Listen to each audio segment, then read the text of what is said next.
Hey there. Subscribe to my channel. And also press this bell icon. Mengapa hukum rokok ada yang bilang makruh, ada yang bilang haram? Mana yang benar?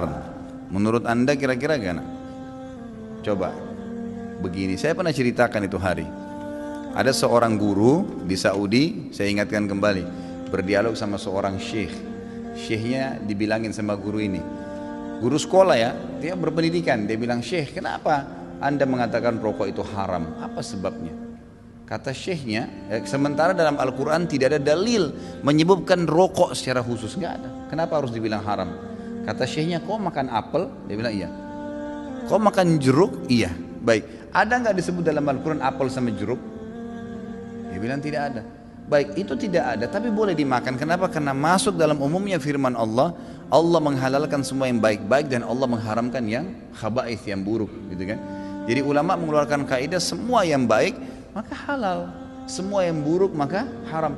Semua subhanallah yang haram itu pasti berefek tidak baik, gitu kan. Lalu dia bilang, "Tapi setahu saya tidak buruk karena saya merasa nyaman-nyaman saja," gitu kan. "Saya merokok, saya percaya diri, saya nggak ada masalah. Ya orang mau mengatakan badan saya bau, baju saya bau, mulut saya bau, itu perkataan dia, tapi saya merasa nyaman-nyaman saja, nggak ada masalah," gitu kan. Berarti bisa saya katakan itu thayyibat, berarti baik ini buat saya. Dari mana tolok ukurnya ini baik atau buruk?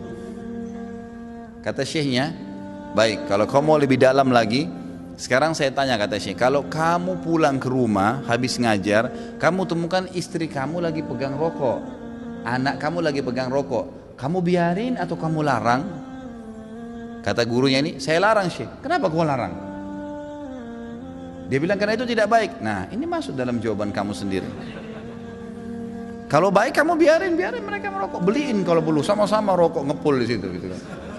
Tapi enggak ternyata, gitu kan. Jadi lebih baik ditinggalkan, gitu. Jadi jangan berdalih kalau salah dan tetap dilakukan, akuin kesalahan. Itu poin penting. Ini enggak, sudah salah membela, ini masalah ini.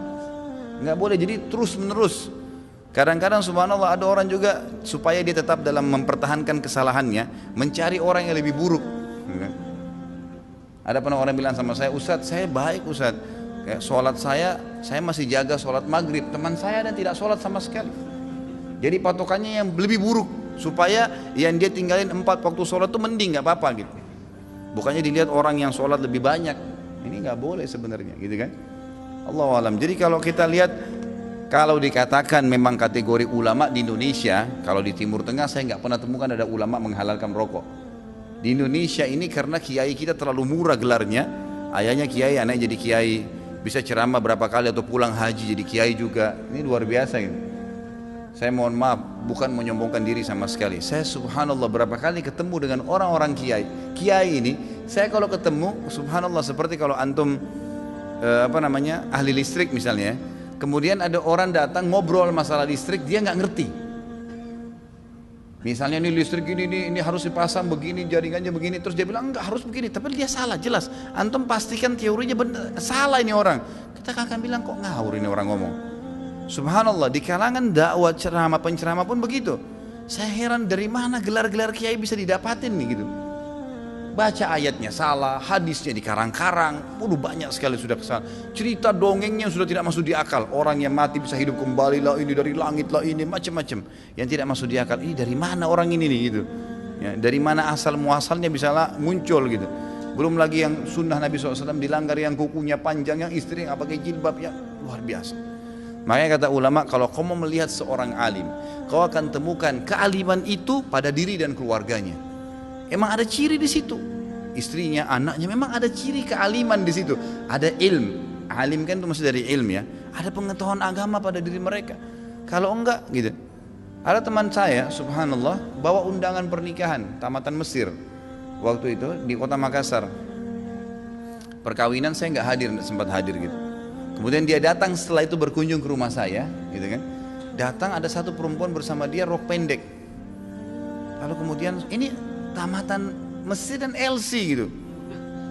Jadi akhirnya saya ngobrol-ngobrol sama dia, ahlan akhi, baik gini-gini. Saya tahunya selama ini orangnya, memang teman-teman ini semoga Allah berikan hidayah, malas sekali terjun di dakwah gitu.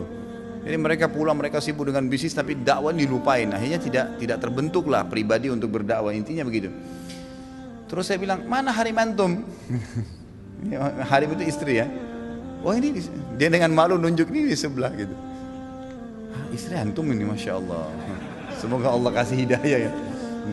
Jadi bisa, kenapa nggak nikah dengan wanita yang berjilbab banyak, kesian ngantri, gitu kan? Ngapain harus ngambil orang yang tidak? Ya susah, jadi PR lagi ya. Tapi Allahu a'lam, ya masing-masing orang punya cara ya.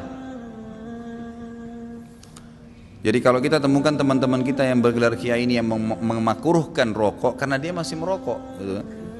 Memang begitu.